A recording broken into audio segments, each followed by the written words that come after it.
there's going to be a time in your relationship now or in the future when there is going to be a discrepancy in the way that you both approach a topic or a situation, or like it's gonna happen. And so what do you want to choose? How much ease do you want to have, or do you want to have the conflict and the drama? It's not wrong, it's just a choice.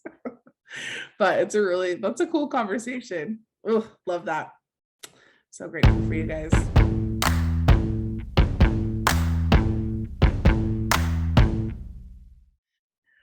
Hi, everyone. Welcome back to the Relationships Done Different podcast. I am one of your hosts, Paula Peralta, and I am joined by three beautiful and brilliant individuals. Say hello, everyone. Hello, everyone. Hello, everyone. Hello, everyone. Amazing. So today we are talking about this is a hot button issue here. As are most relationship topics. So today we're talking about mixed marriages, mixed relationships, mixed partnerships, however you want to talk about it and apply to it. And it's funny because the idea of like a mixed marriage depends on who you're talking to, right?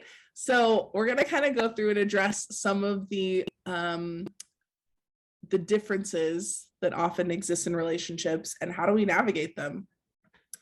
Go ahead. And it's just interesting because when I saw the topic mixed marriages, I was like, what does that even mean? I would never do a mixed marriage. Like, does that mean you cheat on your partner or something? I am such a prude. So what does it mean? What do you mean by mixed marriages? But well, I actually... Oh, no, there's two of us. There's two of us. I actually came up with this title for this podcast because to me, mixed marriage is anywhere where you and your partner come from a totally different point of view and a totally different background and maybe have totally different values. And that could be grounds to disagree or not have the same priorities in what you want to create as your life and your future. But there is hope, ladies and gentlemen. There's a light at the end of the tunnel. There is a way through, and we four are here to guide you, to set you on the straight and narrow about navigating mixed marriages and making them work for you.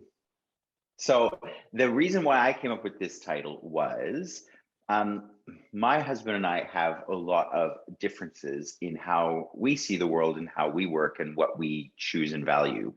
Example A, hot button topic, as Ms. Paula introduced with us this morning, vaccinations and the COVID-19 phenomenon, pandemic.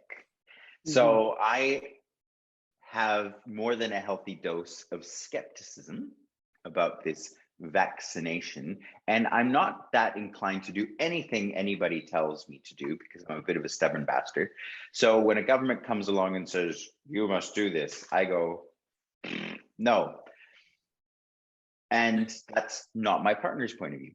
So this is the kind of example of having something in your life where you have a different point of view. And it's so easy to go, yeah, but I'm right. No, but I'm right. No, but I'm right. And there's no peace or freedom in that. So how did you, so you're still married. so how did you come to like a resolution, or like what's the solution around that? Like you're both coming at it from very different places. Is it just like an agree to disagree? Like what are the conversations that lead up to the peace that we have in the relationship? Well, even agree to disagree. Let's look at that. Agree to disagree is basically like tolerating each other, but going, okay, well, this topic is off limits. We're just not going to go there. We're not going to have that conversation. But it's still there festering when you agree to disagree. What we actually have, which is so great and in other areas, because the other thing is I am an access consciousness facilitator. I use access consciousness tools every day, from making coffee in the morning to handling anything in my life. I am so grateful for Access Consciousness and its tools. They have changed my life completely. And I choose that. Early in my relationship with my husband, I had this projection on him that he would also want to come to take Access Consciousness classes, and he would want to use the tools. And eventually, if I gave him the right book, gave him the right tool, he'd go, yes, I love this. This is mine too. I'm going to have it. And that never really occurred. And it actually created a bit of drama early, because there was not just me, other people as well going, here, take it. You're going to love this. And that wasn't the case.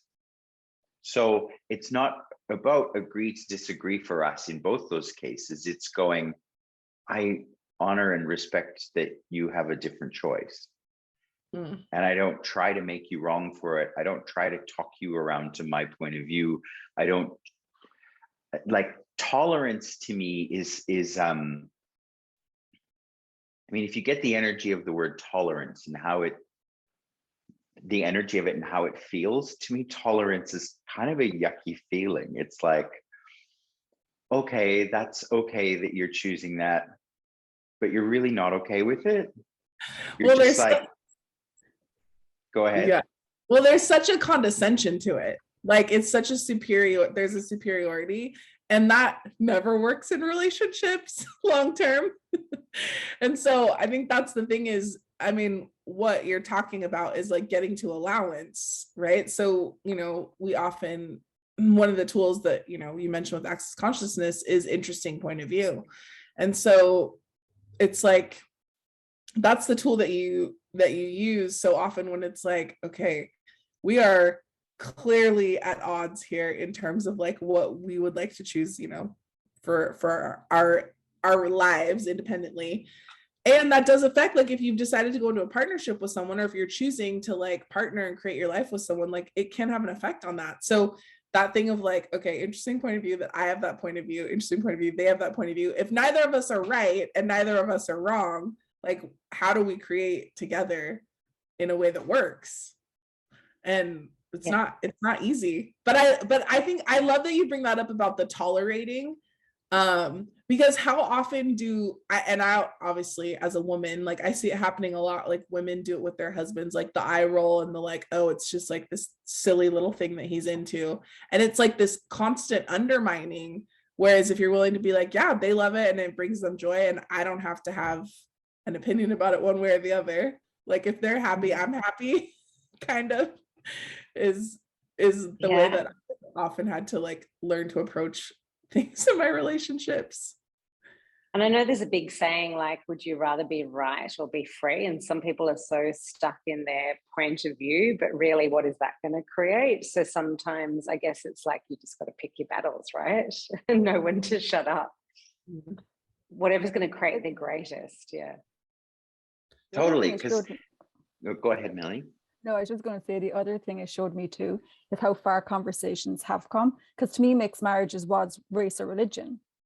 And marriages, and I know Christopher always has great historical stories about how things came about and why marriage actually existed. And I think we're entering a time now where these discussions are coming up, and they're new interactions, because there was suppression or obligation, and now we have a freedom to explore. And I just think we're in a crunchy phase. So that's why I love that we're having this now, because it just really showed me, when we were looking to have this conversation, how far things have come, I should say, and actually the possibilities that now are available because we're willing to have a look at it and be honest with ourselves. Totally. Like, I have a couple nephews and a niece here in Brisbane where I live. And my youngest nephew, who is, I think he's 8 now, he was telling me about his first relationship at school. And he was telling me about this girl and why he's with her. And he said, well, the other person I was thinking about being a boyfriend to was my friend Aiden. And I was like, cool, you have no point of view about gender, apparently. You're willing to go wherever. He's like, yeah, well, Aiden he really likes Lego, and he's very kind.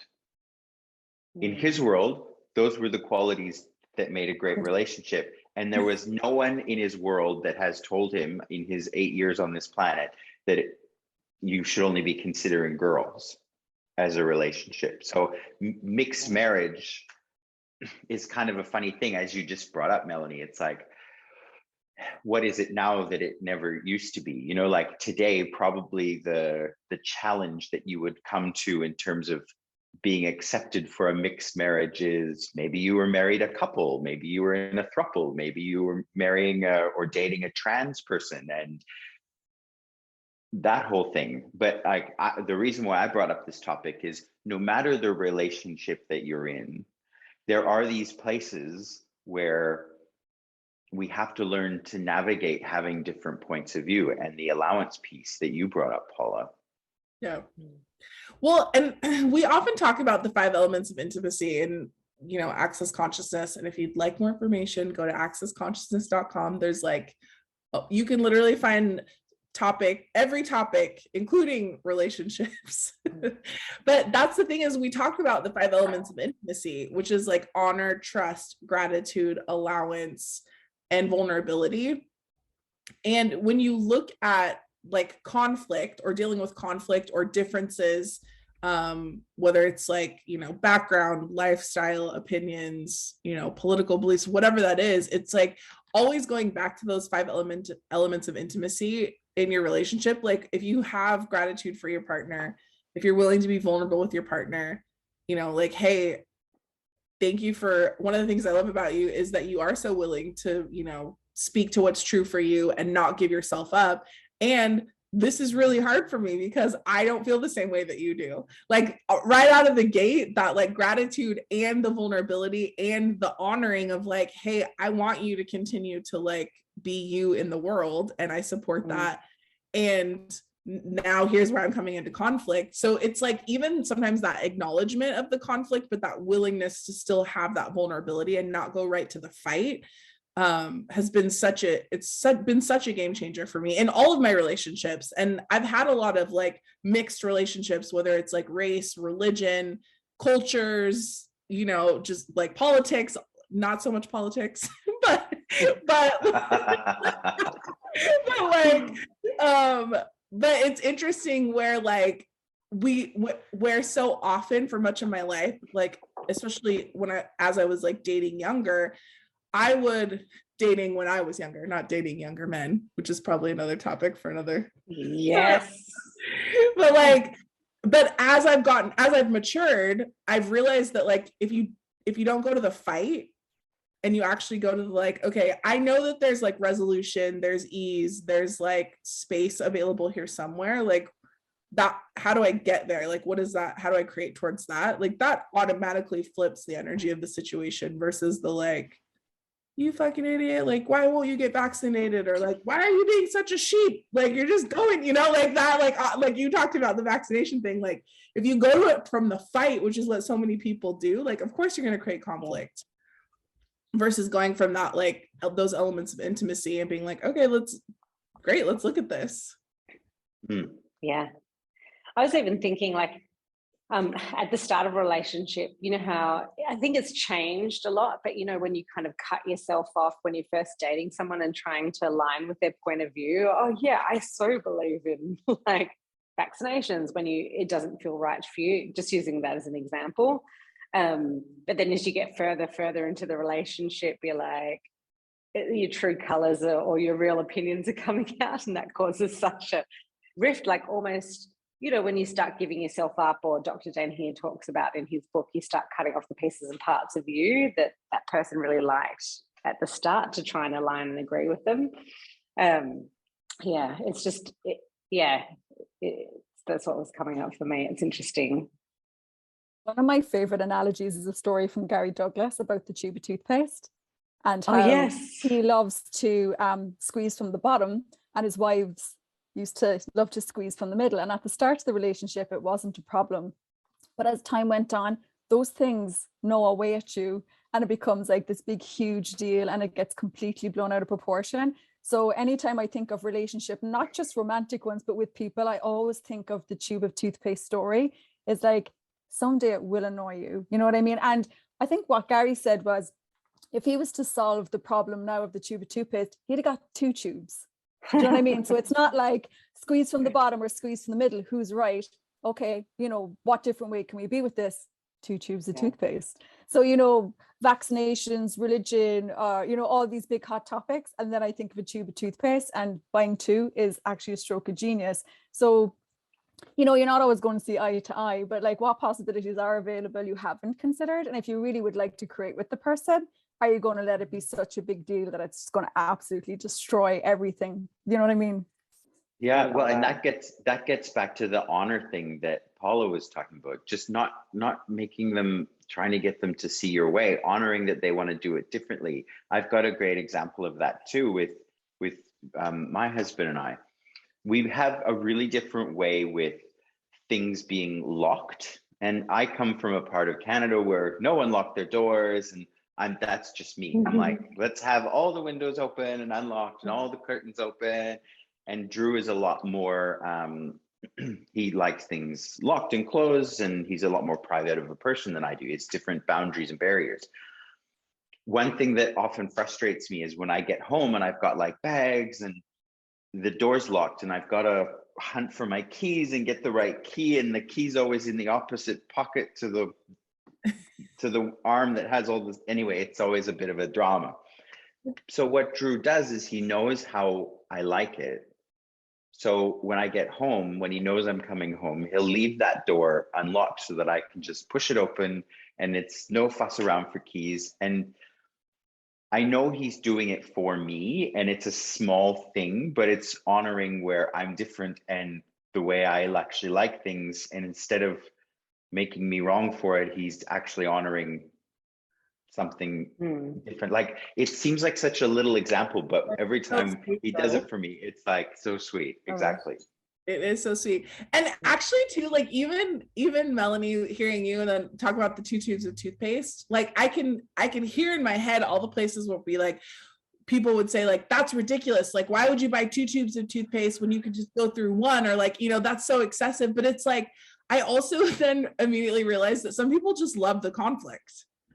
And so that's where you have to be really honest in relationships, is like, do you, and not just romantic relationships, all your relationships, like if you love conflict, like, I mean, I'm not saying you're wrong, but there might be an easier way.